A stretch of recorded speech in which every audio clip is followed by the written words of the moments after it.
Hi hello and welcome to SS creations. இந்த வீடியோவில் நம்ம பார்க்க போகிறது என்ன அப்படின்னா, இந்த உலகத்தின் முதல் ஃபெமினிஸ்ட் கிறிஸ்டினே டி பிசானை பற்றி தான் நம்ம தெரிஞ்சுக்க போகிறோம். இவங்க 1364 வருஷத்தில் இட்டாலியில் இருக்கக்கூடிய அழகான வெனிஸ் நகரத்தில் தான் பிறக்கிறாங்க. இவங்க அப்பா மிகப்பெரிய பண்டிதர். அப்போவே அவர் என்னோட பசங்க மாதிரி என்னோட பொண்ணு ஷார்ப்பாக அறிவாளியாக வளரணும் அப்படின்னு ஆசைப்பட்டு அவர் பொண்ணை படிக்க வைக்கிறாரு. படிக்க வச்சு ரொம்ப அறிவாளியாக வளர்ந்தாங்க கிறிஸ்டினே டி பிசான். ஆனால் அவங்களுக்கு லைஃப் எப்போவுமே ஈஸியாக இருந்ததில்லை. கல்யாணமான கொஞ்ச நாள்லேயே அவங்களுடைய கணவரை அவங்க இழந்துடுறாங்க. குடும்பமே சிதறி போய் சோகம் சூழ்ந்து உட்கார்ந்துருந்த நேரத்தில் அவங்க நம்ம இந்த உலகத்தை நம்மளோட எழுத்தால் மாற்றலாம் அப்படின்னு முடிவு பண்ணி ஒரு புத்தகத்தை வெளியிடுறாங்க. அந்த புத்தகத்தோட பேர் லா சீட்டே டே டேம் அப்படிங்கிற புத்தகம். அதாவது இதுக்கு அர்த்தம் என்னென்னா பெண்களின் நகரம். அந்த புத்தகத்தில் ஒரு இமேஜினேஷன் சிட்டியை கட்டுறாங்க. அந்த சிட்டியில் ஃபுல்லாக தைரியமான அறிவான ஸ்மார்ட்டான பொண்ணுங்க இருக்காங்க.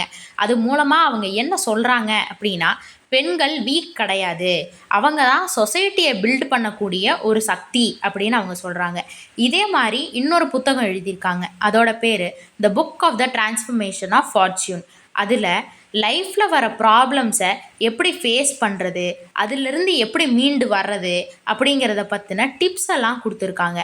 அந்த டைமில் பெண்கள் பேசக்கூட பயப்படும்போது கிறிஸ்டினே தைரியமாக பெண்கள் படிக்கணும், ஈக்குவலாக ரைட்ஸ் வாங்கணும், லீடர்ஷிப்பாக லீட் பண்ணணும் அப்படின்னு நிறையா சொல்கிறாங்க. இப்போது நம்ம உமன் எஜுகேஷன், ஈக்குவாலிட்டி, ரைட்ஸு இதை பற்றியெல்லாம் பேசுகிறோம் அப்படின்னா இதுக்கான பாதையை முதல்ல திறந்து வச்சவங்க கிறிஸ்டினே டி பிசான் தான்.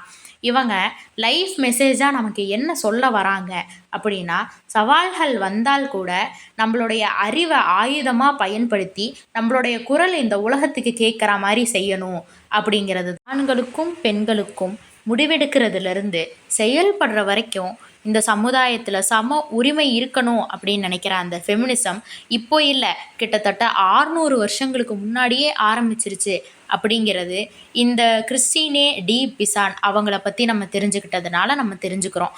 இந்த வீடியோ உங்களுக்கு பிடிச்சிருந்தா லைக் பண்ணுங்கள், ஷேர் பண்ணுங்கள், மறக்காமல் சப்ஸ்கிரைப் பண்ணிடுங்க.